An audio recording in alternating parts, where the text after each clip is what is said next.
A rifle shot split the Montana dawn, and Elena Redwing slammed into frozen earth.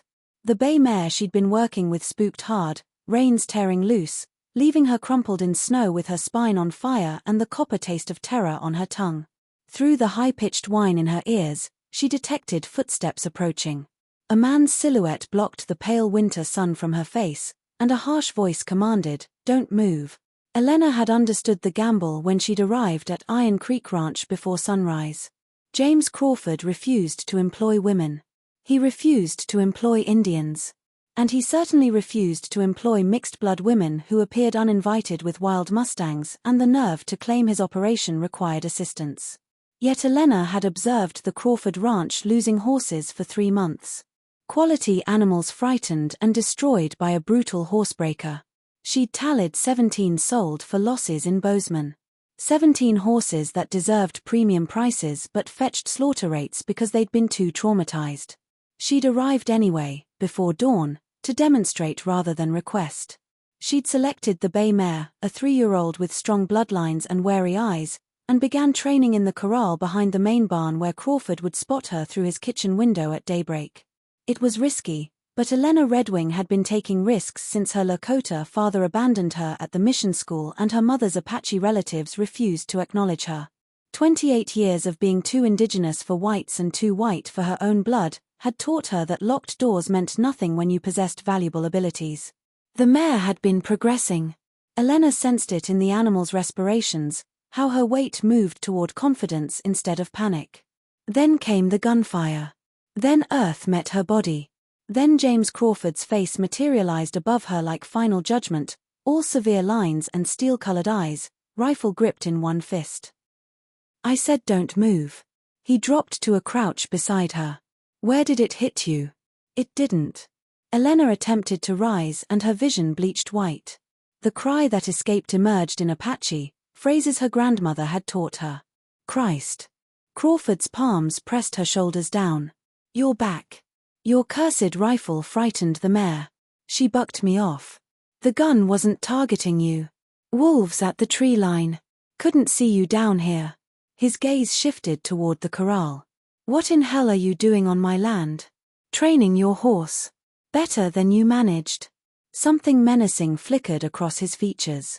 Then he straightened, shouted toward the house, "Ben, get out here," and regarded her with an unreadable expression. "You got a death wish? I've got ability. And you require it." A boy rushed from the house, perhaps 10 years old. He froze when he saw Elena on the ground. "Pa! Get Doc Harrison, fast as that horse will carry you. Tell him it's her spine." The boy's eyes widened, but he sprinted for the barn. Elena heard hoofbeats thunder away moments later. She concentrated on breathing, on staying motionless, on anything except how Crawford stared at her. "You're the one who's been observing the ranch," he stated. Not questioning. Elena offered no denial. Someone needed to care about those animals. "So you chose to trespass." He shook his head. "What's your name?" "Elena Redwing." His expression transformed. "Jack Redwing's daughter. Half of me. The half that inherited his stubbornness." Crawford rose, studying her. "Doc's 2 hours distant if Ben rides hard. I won't leave you out here to freeze. I'm carrying you inside. It'll hurt. Everything hurts already." He knelt, sliding one arm beneath her knees and the other behind her shoulders. The world pitched sideways. Elena bit down viciously on her lip as he lifted her. Her spine felt like shattered glass. She heard herself produce a sound and despised herself for it.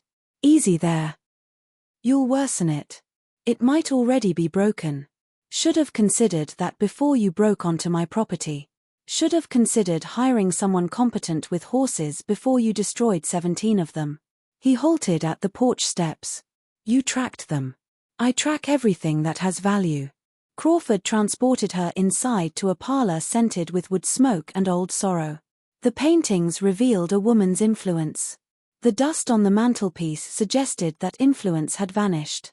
The toys in the corner appeared neglected. This was a dwelling where someone had surrendered. "Don't move. Don't even take deep breaths." He vanished and returned with whiskey. "Drink."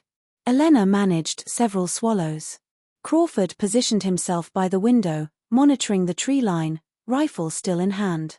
Guarding his territory. Even now. Why? He asked without turning. Why what? Why take the risk? There are other ranches. Elena shut her eyes against the pain. Because I watched you abandon them. The horses. And I couldn't. They merited better.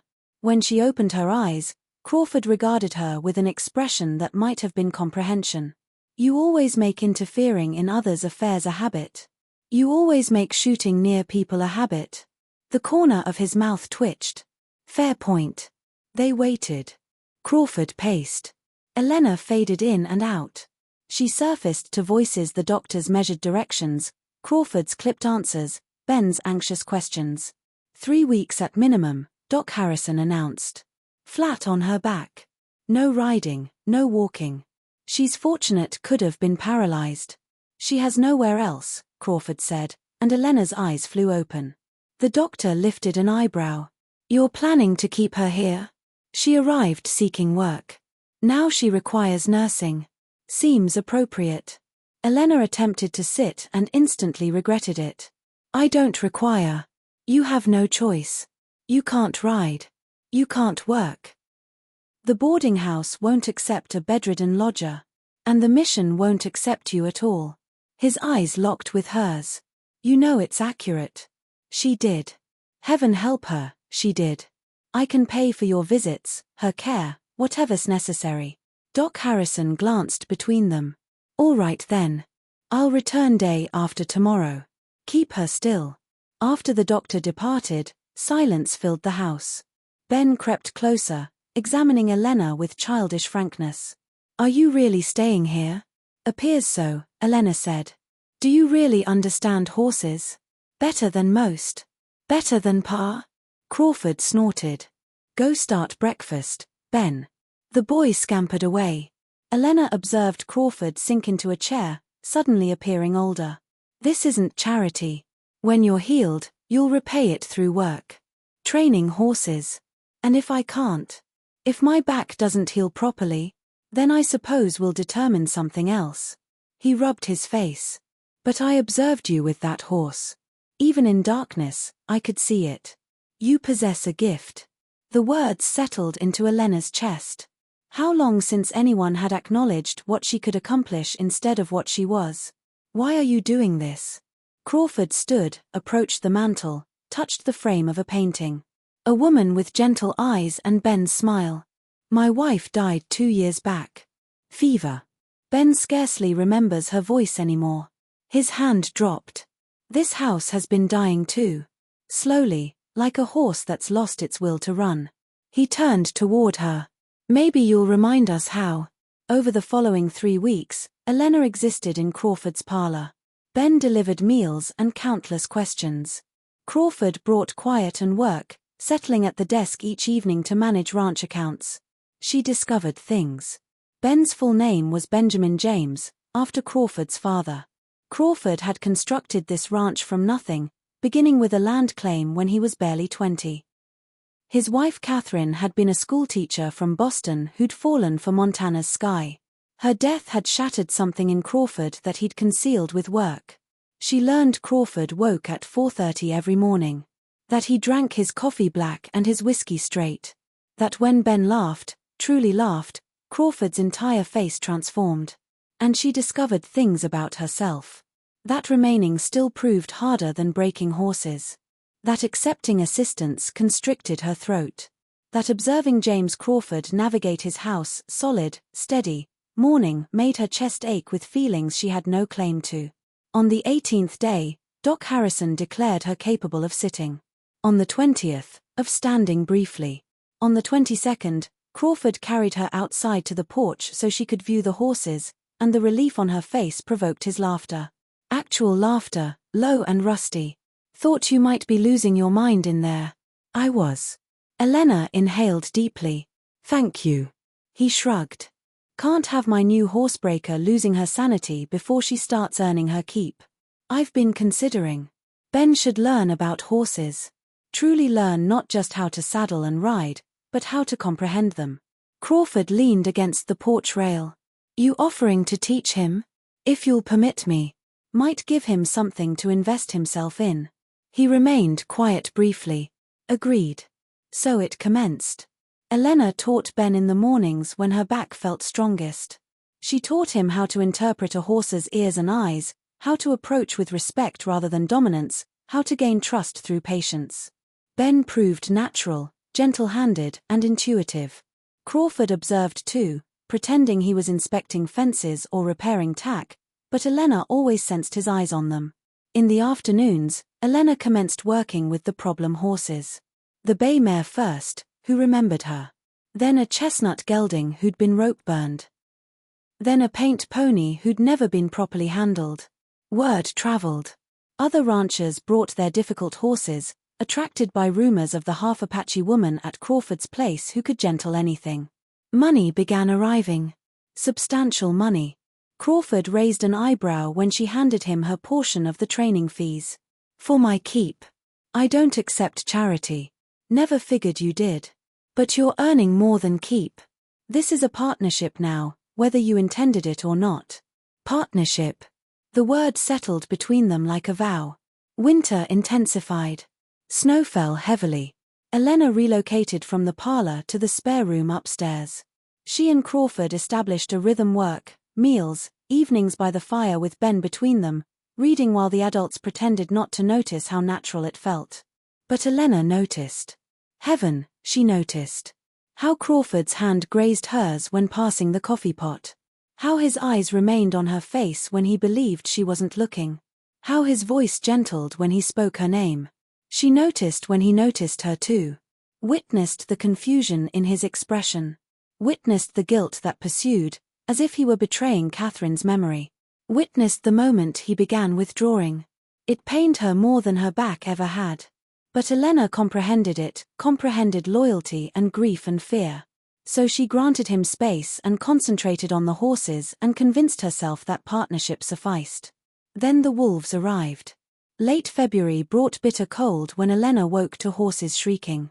She ran before fully conscious, seizing Crawford's rifle, nightgown, and boots, a ridiculous pairing. The corral descended into chaos.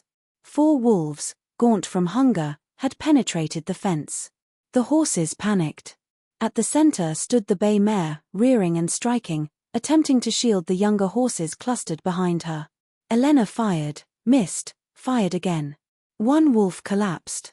The others withdrew but didn't flee.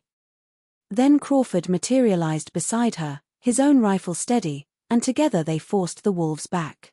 Ben emerged with a torch, and together they examined the horses for wounds. Minor cuts, nothing critical, but the fence lay in ruins. They labored through the night, Crawford and Elena repairing fence while Ben maintained the fire and calmed the horses. Brutal work in the cold, their hands seizing up, breath crystallizing, but they operated as if they'd been partnered for years. As dawn emerged, Crawford drove the final post into position and stepped back. His eyes located Elena's across the corral. She was coated in mud and horse blood and snow, her nightgown shredded. And Crawford regarded her as if witnessing something he'd been reluctant to acknowledge. You could have remained inside. You're back. My back's recovered. And these are my horses too. How he spoke her name arrested her heart. He crossed the distance between them slowly. She didn't retreat. I need to tell you something. Don't. If you're sending me away. Send you away. He laughed, brief and disbelieving. I'm attempting to determine how to request you stay. Forever. As my wife. The world tilted. Elena grasped the fence rail for stability. James. I know I have no right. I'm still half-shattered myself. And you merit better than a mourning rancher who can't articulate his feelings. But I'm declaring it anyway. I love you. I believe I began loving you that first morning when you cursed at me in Apache and glared as if you wanted to shoot me. And every day since has only intensified it. Elena couldn't breathe. Your wife. Would want my happiness. Would want Ben's happiness. Crawford's hand rose, cautious, touching her cheek. Catherine taught me that love isn't rationed. That you can honor the past and still reach for the future. She'd appreciate you, Elena. She'd recognize what I recognize. What do you recognize? Everything. Strength and determination and talent. Compassion with my son. Bravery with damaged things, horses and people both. A future that doesn't feel like mere survival anymore. Ben's voice carried from the barn. Pa! Elena! Are you finished yet? I'm hungry. They both laughed. Elena leaned into Crawford's touch, sensing the last of her defenses crumble. I'm half Apache. The town gossips. Can gossip all they wish. His voice turned to steel. I ceased caring what narrow-minded fools think the day I buried my wife and understood life's too brief for others' opinions. Question is, what do you want? What did she want? Elena surveyed the ranch, the horses moving peacefully now in the dawn light. The house where she'd healed. The boy who'd begun calling her Elena Ma when he believed she wasn't listening. She looked at James Crawford, at the hope and dread battling in his steel-colored eyes. I want this. You, Ben, the horses. Everything. He kissed her then, gentle and reverent, as if she were something sacred. As if she were home. Ben cheered from the barn entrance. Does this mean Elena's staying forever? Crawford withdrew, truly grinning, wide and unguarded. If she'll accept us. Someone must keep you two from destroying the horses. And besides, I never retreated from worthy work.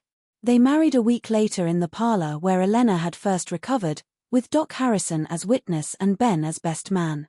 Elena wore a simple blue dress and a silver bracelet that had belonged to Catherine James's insistence, his method of honoring both past and present.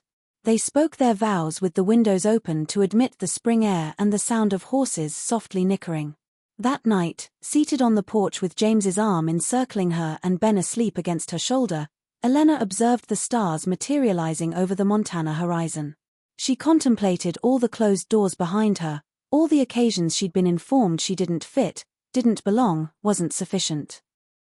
And she contemplated the door that had opened the morning she'd trespassed on the Iron Creek Ranch with nothing except skill and determination and hope. What are you contemplating? James asked quietly.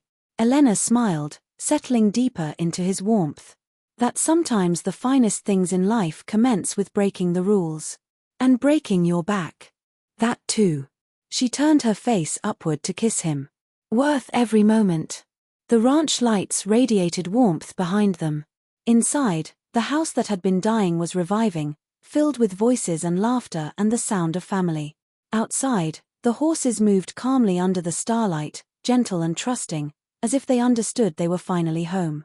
Elena Redwing Crawford had gambled on a closed door and discovered a life beyond it. Had claimed her place in an unforgiving land that didn't accommodate women like her and carved out belonging regardless. Had learned that family wasn't about blood or birthright, but about choosing and being chosen in return. And in the harsh, beautiful wilderness of Montana Territory, in a ranch house that carried the scents of coffee and wood smoke and new beginnings, she'd finally discovered what she'd been seeking all along, a place to rest, a purpose to wake for, people who saw her completely and loved her regardless. Home.